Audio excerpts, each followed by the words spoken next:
to our two guests, Mr. Jeff Bailey and Carl Jennings. They're two candidates running for Union County Sheriff, and don't forget, tomorrow election starts, I believe, at 8 o'clock in the morning. I believe is when the polls is at 7. Okay, so I got correct. 7 o'clock in the morning, the polls open, and 7 o'clock. And they close at 7 o'clock. Okay, so 7/7. There you go. So how you doing tonight, Mr. Jerry, the legend? I'm doing good. Sitting here and having some good Diet Coke. Good Diet Coke? I got that for you.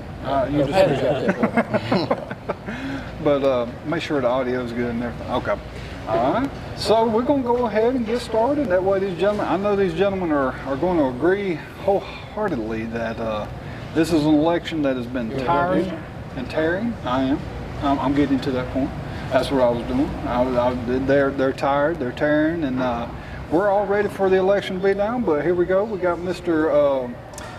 Jeff Bailey and Mr. Carl Jennings. Thank y'all for being with us this afternoon, and good luck to you both. I hope, Thank you for having us. Thank you for having us. I can't wait to see what the election brings. Hopefully, it's going to be some good outcomes for either one of you. I'm really rooting for both of you. But I guess we'll start out with asking y'all, how did you feel about the debates? Jeff, you go first. You know, those debates they're pretty grueling. I mean, you know, the first one was an hour and a half, I think it was an hour and 20 minutes or so, and then we got cut short by rain. And then the second one, we thought it was going to be over an hour and a half, and it went an hour and 45 minutes. But that's a long time to be on the point, and having to answer questions and you know, and rebut other people, and so it's tough. It's hard to do that, and it's a rough experience, but it's one that I think is informative. It's very informative for the people. That way you actually can see the candidates in action and see how they handle situations, and I think that's the best part of it. Right. Carl, how do you feel like it went for you? Well, I thought the debates went pretty well. For me, the maturity level in some candidates just wasn't there for me. Yeah. You know, and some of them hide behind Christ, but yet they displayed actions, you know, that wasn't Christ-like. I mean, you putting energy into somebody and belittling them, and then you say I'm Christian, but you more like the priest in the temple that went after Christ. Mm-hmm. And that was just, the maturity level wasn't there. I didn't feel it was, you know, and I just think it was right. I got you. And I'll be honest with you, one person made a comment, and that's what I love about our audience, man. They can make such great points. And one point that was made was that they were so busy talking about the other candidate instead of the actual objections and problems that they're going to be facing if they take office. One thing we never even discussed about the unsolved murders, we never really got into that. I mean, it was just bashing other candidates. Mm-hmm. And I mean, and that should show the citizens of Union the type of character you would want in the sheriff's office and what you would not want in the sheriff's office. Jeff, feel concerned on that? I don't need to interrupt right here, but how about letting the folks know where we're at? Yeah, we're at Hometown Pizzeria. Sorry about that, Joe. Joe, don't you know? Give me some of that big pepperoni, man. I love it, but he might throw it at me now. I forgot to mention. We're at Hometown Pizzeria. Joe is he's always so welcoming, and that's why we're here so much. Is that he's just so welcoming. The environment's nice, and we really appreciate him allowing us to be here again at Hometown Pizzeria. Y'all make sure y'all come out, enjoy it. His phone number is 864-319-5018. And Jerry, I know you think I remembered that, but I can read backwards writing on that window over there, so I did good. I knew you didn't. Didn't remember that at all. I figured I'd try to impress, but I just didn't want to, you know, didn't want to be called out on that again, because I doubt I'll be able to read it as it gets darker. So, but we appreciate them being here. We do, and guys, to let you know how Union County really is interested in this race is that I think a total like 15,000 views on the debates itself. That's good. So they're really interested in it. There are stories that we bring up, even with the Joan. story that came in. It's up to 9,000 views. So people are really interested in this race. And how do you think your race is going? I personally, I think my campaign is going real well, and I say mine. I don't mean my campaign. I'm talking about there's a lot of people behind me, a lot of people that are helping and contributing to the campaign, and those followers, they mean a lot to you because they're the one that keep you going. Because you're actually in a fight. It's not a fight for Jeff. It's a fight for the people who believe in Jeff, or the people that believe in Carl. You know, and so that's what keeps me motivated. And those people, it's a humbling experience to have those folks that have that much faith in you and your abilities to lead and manage and just be a good person. And so that's a lot of it. But like I said, it's a we thing. It's not I. Like I said, I've said it several times. I'm not a superhero. It's just going to take people, a lot of good people, to do what we got to do to get the situation straightened out. And whether it's myself or Carl, whoever, it's just going to take good people. We got to surround yourself with good people, and you got to move forward for the betterment of Union County. Because Union County is better than what we've been portraying. Yes. I promise you. Yes. It is. Carl, what do you say on that? I just feel like it's been tiring, and I've pretty much been doing this by myself. I not really had the backing, but I've had the followers, and I've found that I've got choked up plenty of times with the amount of people that has supported me, and then I'm just out there, trying to do something better for the citizens of Union, and it has really been humbling situation. I've like I said, I've got choked up when people say I'm supporting you, and it's been humbling. And like I said, it's been tiring, but I think it's worth it. I think it's worth it. I do too, because y'all are both fighting for a cause. Y'all may be coming at it from some different angles, but both of y'all have Union County, the first one on your mind, because y'all both have sacrificed, to do this. And not to throw nothing away from the other ones, they are also sacrificing as well. But they retired, so they getting paid. Right. You're not. I mean, is that right? And I mean, Jeff. Well, that's like 4 years ago when I ran, I had to make that decision. And you talking about a sacrifice? I mean, I had to resign my job as a magistrate, which I had actually 4 years to go to draw my full retirement. Wow. And so I lost that, give my job up, that was my income, my health insurance for my family, but I did it for a reason. It wasn't to be sheriff, it was because I knew we had an issue. I knew we had some problems, and I wanted to get out there and I wanted to make a difference. And then the only way you can make a difference sometimes is jump in with both feet and make that difference. And it didn't work out, but you know what? That's just why, that's God's will, in my opinion. So we're back here again this year, and I'm doing all I can do. I'm doing my best, and I hope it works out, because I got a lot of plans and for the future of the Sheriff's Department and the citizens of Union County. Yeah, well, that's great. I mean, both of y'all, like I say, making tremendous sacrifices for us, and I was talking to y'all about that at the beginning. It could be easy for me to do this show and just kisses and butterflies and stuff like that, and make everybody feel warm and fuzzy on the inside. But I also take some sacrifices when I do some of these videos that I do and expose some of the things I do. I sacrifice a lot of business, but it's for the good of the town. They may not see it that way, but we're all wanting better things for this town because it's capable. We used to be one of the nicest towns, and now it's just we're just running down. Joy. Yep. What about? I know.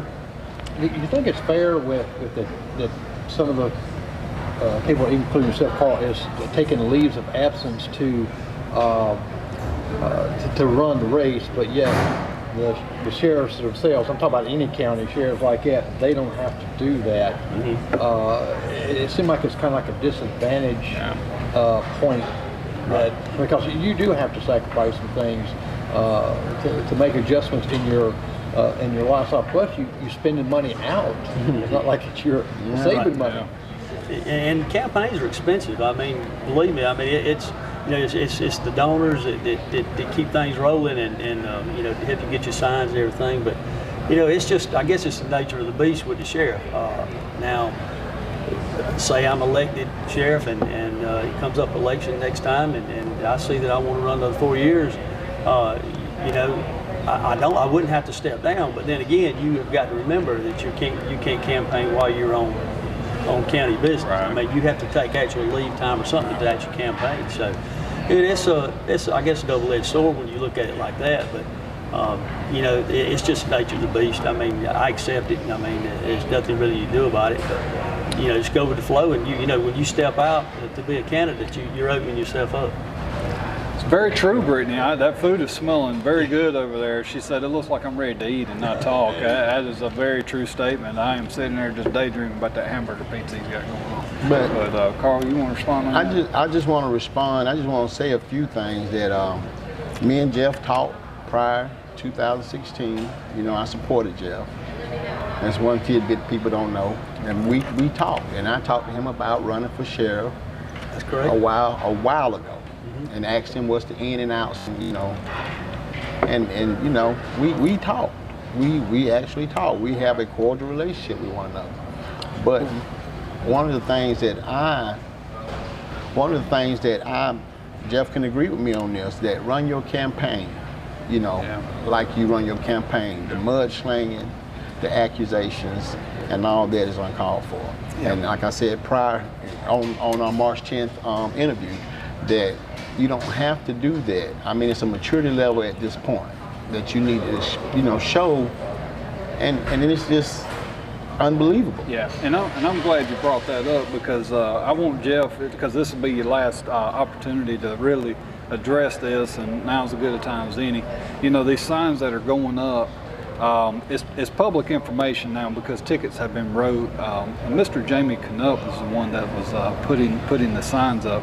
I just want you to bet, because I've seen a lot of people who were trying to accuse, and even in the video I shared, you can actually hear them saying, Jeff, I want you to have an opportunity to address that of people believing that you're behind these signs. I wanted to thank you for that, Carl, because you just reminded me about that. Yeah, I mean, I didn't have anything to do with it, but it's been an entourage of just bashing and saying things, which, I mean, that's fine, but I didn't have anything to do with those signs. I don't, you know, I wouldn't spend my money to do that. Yeah. Because I just don't think that's good for the county. Yep. I mean, that's bringing up, you're just digging up old bones again. So, look here, the bottom line is this. We know there's an issue. We know there's a hole in the roof. People want to know how we're going to get the shingles on the roof to fix it, to keep the water out. And that's what my plan's been all along. I don't need to do that. I stand on what I stand for, and I'm going to do what I do, and I'm going to say what I need to say. But when it comes down to doing stuff like that, I don't have any part of that. And you know, I knew the first time that I heard of it this morning, I knew what was coming. It was just eventually it was going to happen. So, but I mean, that's the difference. And you know, if I wanted to make that accusation, I'd investigate it. That's it. Investigate it. Get your facts right, because I'm telling you, my name's not on it anywhere. I didn't have anything to do with it. God is my witness. I didn't have anything to do with it. So you know, people can take it for what it's worth. They can believe me or not. But I'm just telling you the truth. Well, several people were asking about the two cold cases here in Union, and have y'all, either one of you, looked into even? I know that in your job that you were still, you know, the police officer before you. Chief of police, have y'all taken a look, even with these two cold cases we're talking about, and is this going to be maybe a priority or to try to get these cases solved? Well, right now we're not privy to any of that information. You know, unless we are elected, then yes, that's something I would like to dwell back into. You know, if elected into the sheriff's office, and you know, build a team and get people trained that's going to be able to, you know, handle the cases and get back into it and see what's going on with it. I mean, I think that, and I thought this all along. You know, if you get the finances straight and you get everything going the way it should be, your money allocated to the, you know, to the salaries that you need and the people you need, I really would love to look back and try to find me somebody with investigative experience that's retired. You know, because once you're in law enforcement, you know, it's kind of in your blood, you know. And there's a person out there who might want to work part-time, just work cold cases, you know. And you might not be able to solve them all at one time, but I mean, if this person, you know, comes in and spends 15 hours a week, that's more than what's being spent now on cold cases. So take that person, and even, you know, you might have some people might want to volunteer, I don't know, to help. But I mean, you have to go back and look at evidence again and with a fresh set of eyes, I think, and that's what's going to bring a lot of these cases to closure. And you've got to have contact with the victims. I've said it all along. You know, they have the Victims' Bill of Rights, and as a judge, I don't know that the standards for being a judge are high, very high. I mean, the least little thing you say in court or you look the wrong way, I mean, they're going to hold you accountable. And that's where I'm coming from. Over 18 years that I was under that microscope. And so that really helped me as a person, I think. But the cold cases and the victims, they need to be handled. You need to have contact with those people at least quarterly. I mean, let them know something, because if you just forget about them, then you know, they're still living with that nightmare. And you've got to clean that up for them. You've got to give them some type of hope that, you know, somebody's still fighting for you. And I'm going to bring this up, you know, Union County once again, we're losing young people. We had another death. It seems to be a lot of these deaths are starting to happen with car accidents. Is there anything that you feel like a sheriff could possibly do to maybe, I know that's got a lot more to do with DMV, you know, as far as training people on how to drive, that's what their job is, but do you feel like there's something that maybe the sheriff can do to, like, I was actually able to talk to the parent, and one thing that she wanted to do, she wanted to take the car and make it a monument to show what could happen if you don't pay attention behind the wheel or something. You know, not saying that the person who died wasn't paying attention, or the other person that's coming at them. You know, so what do y'all think? Is there anything that you believe that you could possibly do? Well, in 2014, I became a traffic safety officer in the state of South Carolina. I was a 38th traffic safety officer with my certification, and immediately after I came out of that school, I started looking into, you know, fatalities, because I was able to work fatalities and stuff like the MATE team, you know. And I started looking at the trend of young drivers. And then that's when all this stuff came about with the texting and driving, and it was a trend of deaths with young drivers. And my thing is, it's really not much, if the parents are letting them go on out there and drive, it's really not much we can do as long as they are, you know, within the law, you know. Because my thing is, it starts at the house. And if you don't take time with that child, then throw them out there, then, you know, that's what's going to happen. That's a great point, Carl. That's a great point. I think a big part in that also could be with the SROs, the school resource officers. I mean, they're around the students. Let them, you know, tell them the dangers. I mean, it's not hard to put a PowerPoint together and show them, you know, the accidents that's happened due to texting and driving, drinking and driving. And that's where I think they play a vital part of the school. You know, that's a platform that I've been talking about, where they will reach those kids, and if you educate one or two, that's one or two lives we can save, you know. And I think that's where it comes from. It's educated. It's like you said, it starts at home with the parents. And I'm not sure I got that across to my kids yet about texting and playing music while they're going down the road, because when I ride with them, I'm like, what are you doing? Right. You know, so I'm not sure I got that point across, but it's an educational thing, just like some training I've been to about, you know, seatbelts. When I was a judge, you know, those type training classes about wearing seatbelts and all this stuff. But you watch the video when you've got people you got 4 people in the car, and one person's driving's got a seatbelt on, the other 3 don't. You have a wreck. Well, next thing you know, that's 150-pound bags just flying around inside a vehicle, rolling on top of the driver, and that's how people get hurt. A lot of times it's the people in the car that get hurt because of the people flying around in the vehicle. So, you know, those things are education, you know, like wearing your seatbelts and texting while driving and stuff like that. And that's what I think is key. And I do want to take just one quick second to tell Candy Weber that we all sitting here at this table, Patty included, we're sorry for your loss. I can't imagine what that, I don't ever want to imagine what that feels like to lose a child. And we all praying for you. We love you, and if you need anything, you know, I'm sure these guys right here will all agree that that our prayers are with you, and we're real sorry. Sorry about this. Okay, that's fine. Something they did a few years ago, and I got to video it. And it was at the high school. They brought in a mock wreck. They brought in the fire trucks, the EMS, the patrols. Everybody was coming just like it was a real wreck. They had all the students out there. and I mean it was a pretty. They had one person that's through the windshield and made up the stuff, and I thought that was a great thing to do for an impact on these kids. But I've only seen it like one time, and I think it's like every year they should be a reminder for these kids. Yeah, we've done mock simulations of actually wrecked vehicles in this class, and you would not believe what 35 miles per hour would do. You would think, when you look at the accident, you would think that was a high rate of speed. 35 miles per hour can do damage to a vehicle.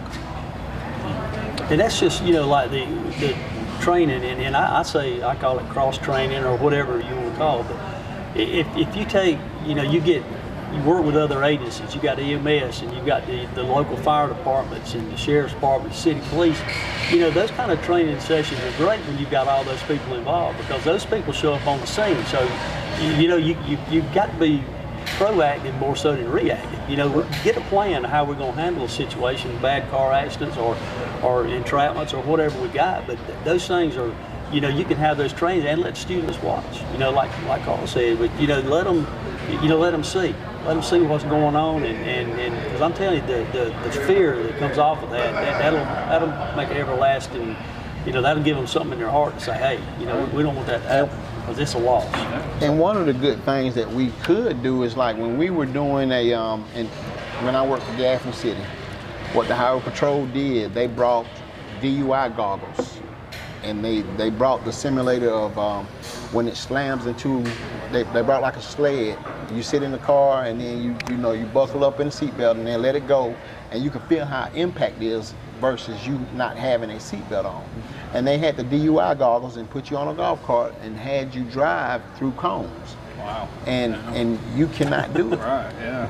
It simulates you being intoxicated, impaired eyesight, and you simply cannot do it. And that's some of the things we need to educate the kids in, you know, especially texting. I'm not saying that's what all they're doing, but if you get young kids in the car, they're not focusing. And the mental capacity there for them to be focusing on that driving, and they could be doing oh, look what somebody texted me. Look, you know, and then that little. If adults ain't doing it. Yeah. You know, yeah, exactly. Where it starts at the house. That's it. If adults ain't doing it, how can you expect kids? Sorry about that. Yeah, that's let me interrupt you. Chris Pierce, so I don't know Union County has an internal affairs. I don't or either. not, and they said, would that be something good to set up officers that's internal affairs like some of the big cities like that? Chris. Yes, but you have to have this person with a sound moral compass. You have to, he can agree with me on this. You will have to interview this person and make sure that that person has a sound moral compass and won't be tainted by anything for him to oversee someone else. And yeah, that's a good idea.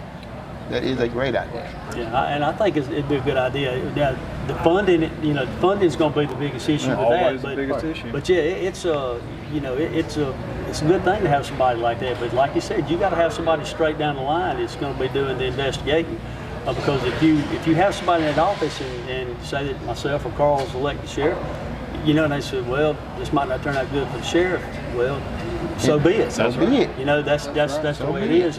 And you know, I say the sheriff has to be held accountable. I don't care if it's Carl, it's myself, Johnny, Robbie, anybody. You got to be held accountable for your actions. And it's like I'm telling you now, Carl. If I'm elected, if you got something you need to report, I want you to report it. I'm not going to come and say no, you can't report it, because that's exactly why the people of Union County will be informed. I want Anna Brown to report it, or Chris Woodson. I want it re-reported. Don't worry about anything else. It's the news. It is for the people of Union County. That's being transparent. If I do something wrong, I'll own up to it. That's right. Just do what you have to do. Y'all both. And then don't throw it off on someone else. You know, that's the biggest thing. Own up to your mistake. Yes. Mm-hmm. Don't throw it off onto someone else, because that's the biggest pet peeve of mine. You know, don't blame someone else. Yeah, not do it. That'd be like you pulling somebody over for speeding and then they turn around and blame Ford for making the car too fast. I mean, you've got to take responsibility that you were the one pushing on the gas and you just got caught. That's a good one. If I get pulled over, I'll tell them it's Ford's Yeah, fault. tell them it's Ford's fault. I just started something I now. done heard. I done heard so many. Have you heard I that, done something heard. like that before? I done heard. My car don't go that fast. This is a Ford Fusion. Oh, You know, really? I Ford bet Focus, you've you know. heard some probably Oh, some yeah. crazy Well, stories yes, too. I yes. mean, Oh, yeah, my both of y'all. And when I get pulled over, my wife with me, I said I wouldn't be doing it if she hadn't been drinking. Oh, and, Yeah. My car don't go this fast. Look what I'm driving. Yeah. I'm like, what? Well, y'all made me think of a question too when he was talking about responsibility for themselves. You know, right now there's a unwritten rule. Pretty much, no cop can be allowed to basically support or have a yard sign in their yard unless it belongs to their boss, which is the sheriff right now, and that is not a one-person thing. That is I have talked to multitudes of policemen inside of the city, county. I mean, they've all told us that, you know, they know for a fact the cops aren't being allowed to, you know, put signs in the yards, and you actually touched on that. I'm not sure if it was the first debate or what, but you actually touched on that, and I didn't think that was talked about enough, in my opinion. I wanted to get y'all's opinion on that. I mean, they should be allowed to. Well, you know, it's their right to vote for who they want to vote for. And so, this is how I look at it. If I'm elected sheriff and it comes 4 years from now and I'm running for office again, I don't want anybody to put a sign in their yard. You know, that'll be your decision. I'm not going to hold it against you, but it's your right to vote for who you want to. That's what makes this country great. But I'm just telling you, if I'm not that shallow of a person to say you have to do this, you make me feel good. My job after 4 years is you want to work in the sheriff's department and be a part of our team. If you don't be a part of that team, you know, I understand that. Maybe you need to be looking somewhere else to work, but I'm not going to tell you, if you don't support me, you know, you won't have a job here. I mean, that's not fair. And I'm saying it right here, it's live. I'm telling you, if I'm elected, you watch and see. If I decide to run again in 4 years, that'll be completely up to them. But I hope by that time I have a team assembled that's doing well for Union, and Union's back on track where they need to be. And we'll let the chips fall where they may. Because I think they'll be proud to be a part of the team, I believe. Yeah. I got a hard question for you. Look like Oh, I'm sorry. Go ahead. Yeah, they are human. They are allowed to make that decision. They are allowed to make those changes. If they, you know, and that in itself tells you how they feel about you. If they don't, That's a good point. you know, I mean, you know, if you're doing a bad job and you say, I don't care what sign you put in your yard, who you vote, and they do, they just guess, you know, you know. Yeah, that's a good point. I mean, man, I tell you, you couldn't hit it any more at the part than what you just did. That's a great point. Great point. Yeah, the question I'm going to have is going to put you both on the spot. Good deal. If whichever one is elected, will you support the other one if the other one wins the election? I support Yes, sir. Jeff anyway. Yes, sir, I I sure mean, will. I support Jeff. Yeah, like I said, he supported me last time when I ran. I support you. Like I said, he said it. He called me months before anybody ever said anything about running. And I told him exactly how I felt. I said, it's not an easy thing to do. It's not a fun thing to do, and it's going to cost you some money. Yeah. And that's exactly my advice to him. And you know, I said, good luck to you. And at that point in time, I really never thought I would run. And you know, and that was being truthful. And I told him at that point in time, I didn't know what I was going to do. I hadn't made that decision, and it was late in the game when I did make it. But yes, I support him 100%. You know, if he wins, that's fine with me. I'm behind him. That's awesome, and that's the way it should be. Well, me and him talk. Like I said, it ain't no secret. I ain't gonna make no secret out of it. We've talked. Yeah. And I did support it. That's the way it should be. I got a challenge for y'all, and I ain't gonna say one word because that can get a little tough. But if you could describe this campaign race right now, what would you? Comical. What word would you use? Comical. Comical. It has turned to a circus. With, you know, with the deceit, the contradiction, the lies, the bashing, the mudslinging, it is an embarrassment, to say the least. Yeah, I just say hurtful because there's no sense, and I've been accused of a lot, let me tell you. But I've kept my composure. I've stayed in line with my message for the people because I know that's what the people want to hear. And it's hurtful that people. Look, if I do it, I will admit it. You can say it all day long, but if I don't, that's just getting to the point then where it hurts your family and it hurts my mother, my wife, my kids, and they know better, but they just wonder what do the people really think? How are the people perceiving these accusations? So, and like I said, get your facts together if you're going to say things, because trust me, I can back up anything I say or anything I do. I keep great records, and I learned that a long time ago. Back when I was a probation agent, you document everything. Everything's documented, and so. That's a big thing. It's just hurtful, and not necessarily for me because I'm kind of thick-skinned, but my family and they get worried about me sometimes. That's right. And it's not fair. It's not fair to them, but it is what it is. I myself, I have thick skin too, but one of the things that really, before I even announced publicly, it was some dirt. They was digging dirt, in the sheriff's office. I'm from somewhere in the sheriff's office. They ran a public record on me. Instead of running me as a date of birth and being a junior, they ran a public record which came back as my father. My father died all of a sudden. This is what brought back memories, bringing up my father. My father died all of a sudden in 2014. He had a business. And I guess he had a civil judgment against him about the cars that were there because he was an auto mechanic, okay? So, like I said, one of the candidates' people came up to the town hall when I was still employed and working and was in the hallway saying that I can't run because I had civil judgments against me. And I come out the hall because I heard, the ruckus going on. I was like, what's going on? Oh, you the person I want to see. They picking up Sherfield signs out here. I want somebody charged. And I'm like, well, it's out in the county. At the time they were out in the county. I said, we don't have no jurisdiction over there. But what you need to do is go to the sheriff's office if you suspect somebody's tampering with the signs. So then when I realized, I went to the clerk of court and they pulled my record, my date of birth, and found out that no, I didn't have any civil judgments against me. Then I went to my Facebook and my page and said, next time you're digging dirt, cross your T's and dot your I's, because I am a junior.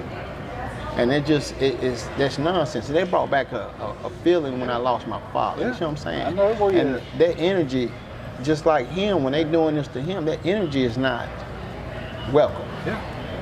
How could it be, how could it be? But Jerry, you have anything as far as any questions or anything? I just looked at some of the people that's commenting on here with sitting here. They just saying how refreshing it is to see candidates sitting at a table having discussion without bashing, thrashing. I consider Jeff a friend. Right. And that's what the people look at. They're really tired of all this other stuff, and it's refreshing to them. How you planning on spending your night tomorrow? You got anything planned, cookout or anything to kind of pass the time? I'm gonna have my family and everybody's gonna be down at my grill that we actually closed. Who am I? I know a steak is on. I know somebody got a steak with my name on it. I believe we'll have steaks. Too expensive. Campaign to get away. That's right. Yeah. Just being there with family and just waiting on the results to come in. Yeah.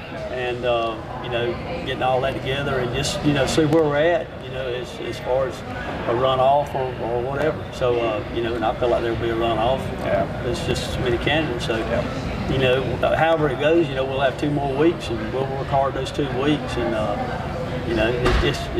I'll be glad to get some closure to it. Yeah. To be honest, and get on to November because it's just it's you don't sleep. I don't sleep well anymore because I'm laying there thinking to myself, well, did you say something right here? Did you say something wrong there? Are you just always trying to prep yourself for whatever's coming next, and it's just not a good rest anymore. So I'm just ready to get it behind me and just enjoy something.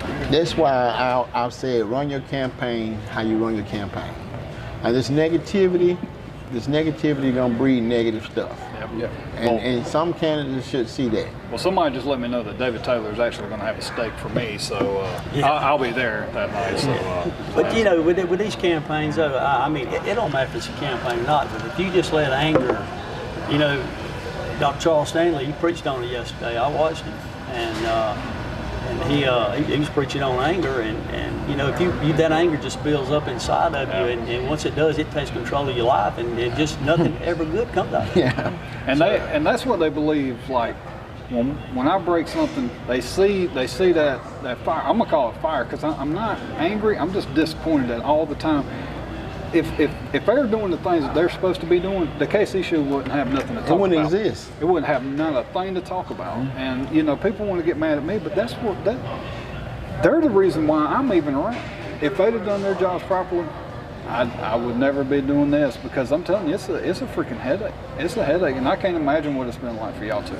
So. And you talk about Charles Stanley, and I listen to some of his messages there. Oh, waitress. I can't get Kyle to go to my church, so what I do, I stream it live on the KC show, so he has to see it on there. So I'll bring the church to Kyle. There you go. Well, thank you for outing me, Jerry.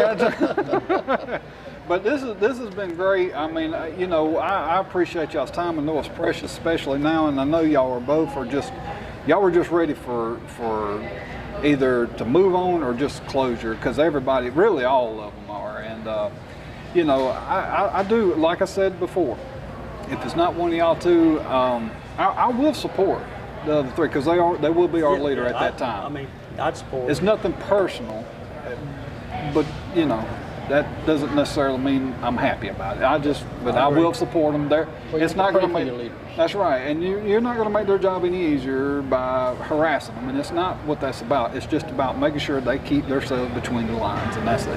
That's all it is. And you know, and if one of y'all two, I pray for both of y'all. You know, whether it's the sheriff, whether it's another direction that happens. I mean, I wish y'all best of luck, because y'all were two great guys, and we appreciate y'all being here. And I guess the way we'll do this, I'm gonna let y'all just, whatever y'all want to say to the camera, tell people, you know, pretty much the last speech before election day tomorrow. So, you know, Carl, I'll go ahead and let you go first. Well, I just want to say I'm for the people of Union, hands down. And my platform since March 10th, my first interview with the KC show, has been my platform. Even though it's been duplicated, it has been duplicated, critiqued, and used. But there's been my platform, and I'm looking for a brighter, better future for Union County.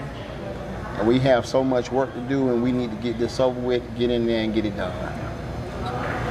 I just want the people to know that it's been a rough experience, but it's been a learning experience, and I hope that through the debates and the talks that we've had, and on your show and interviews with the paper and radio, I hope people have understood where I stand, where Carl stands, and just make a good decision. You know, make a good decision when you go to the polls, and because this is the future of Union County.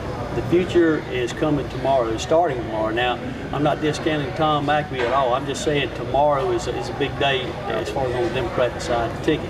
So it's very important you get out and vote tomorrow, and make a good, educated decision, pray about it, and see what you need to do for the betterment of this community. And just look at it, and like I said the whole time, we've got to put the integrity, we've got to put the morals, we've got to put the ethics. All that has got to be put back into the equation.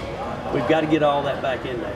And so just people, think about your decision tomorrow. It's a big decision. And if we get to the end of tomorrow night and it comes out, I'm the nominee, or we got a runoff or whatever, we'll get on it for 2 more weeks, and remember to get back out and vote again. And I just want to thank everybody for their support, and just vote for the betterment of Union County. That's what I ask you to do. I was just going to say, wouldn't it be great if it's a runoff and we get to get them back in here? Then it's going to change. They're going to be fighting with each other, headlock. You don't see that? No, sir. I don't. Like I said, when you breathe negativity, it's going to find you. It finds you every time, man. I think y'all two are the exemplary, because you know, one of the statements that Jeff actually made kind of also made me make a decision on the KC show. You know, when he was talking about the Democrat rate, he said, you know, we'll know by the end of tomorrow if whether or not this town is actually ready for change. And that made me realize, you know what, the KC show was never meant to be for everything. It was just trying, let's get some exposure to our dark side. Let's put in some, and I agree with him. I'm like, tomorrow's going to show us a lot too, Yes. on whether or not people are ready for change. And hopefully they are. I pray that they are. Jerry, anything you want to add to that? What I want to do is tell people, get out and vote. Yes. And even if we have a runoff, which most likely will with all the candidates, get out and vote again. It's going to take, 2 times. Dedication. To get it going. So vote for your candidate. You just heard these two right here. I've been seeing nothing but positive and refreshing about working together as candidates. And we'll keep y'all in our prayers, and I think we got two great guys here. That's why y'all are here. I mean, would I love to have the other ones here with us? Absolutely. But situations make it to where it's not obtainable. And I appreciate y'all two being a part of this, because I believe y'all two are the possible future of our town, and I really respect both of y'all. I think both of y'all will be a great sheriff and then some. So. Hopefully everything's going good, but again, one more time, I'd like to thank Joe for having us here at Hometown Pizzeria. He's, like I say, great guy. His number again is 864-319-5018. And she walked in front of it that time, so I had to slow it down right there toward the end, because she walked in front of the numbers. What happened to memory? It went away. It was gone. It was gone. And but tell people where it is at. We're, okay, let's see here. I ain't got no address on the Well, we're on 174. Duncan bypass. The Duncan bypass. They trying to show me up. See, I'm done here. See, it's over with out there. But no, we appreciate them. We appreciate y'all two coming in and talking with us. It was nice. This was a refreshing thing. I didn't want it to be in the studio. That let's just get out, be cordial. Let's just have a good conversation. I think it was great. And I appreciate y'all coming. I appreciate y'all watching. Make sure you go out and vote, because you can't complain if you don't vote. You got to be able to vote. So that way, so hopefully everybody does. Let's change this town, and we appreciate everybody. And Jerry, I'm going to go get me some of that pizza. Me too. And make sure you mention the snack packs. Yeah. Oh yeah. Go ahead, Carl. I'll let you. I've been doing the snack packs, and even after election, I still have some for the kids that's been affected by the COVID-19. And you feel like you need them, come and get them. Reach me on Facebook, and you can get the snack packs. Yeah. Carl, we see you in the paper not too long ago. Yep. About, It was in 2019 when you saved Miss is it Penny? Yes. Is that her name, Miss Penny's Miss Penny's life? That was an awesome story. With you giving her the Hamlet maneuver at a class reunion. You saved her life, and that was awesome. And then a good story come out about you with the turning in of the money. That was a lot of money. That was a lot of money. And so two awesome guys sitting right here, and it's just I just really rooting for both of you. I mean, I can't express it enough, but I can't wait. I'm just ready for it to get here. But guys, we're going to eat. Thank y'all for watching. We love y'all. Patty, you didn't bring me no more tea. No tip for you. Guys, thank y'all. Thank y'all for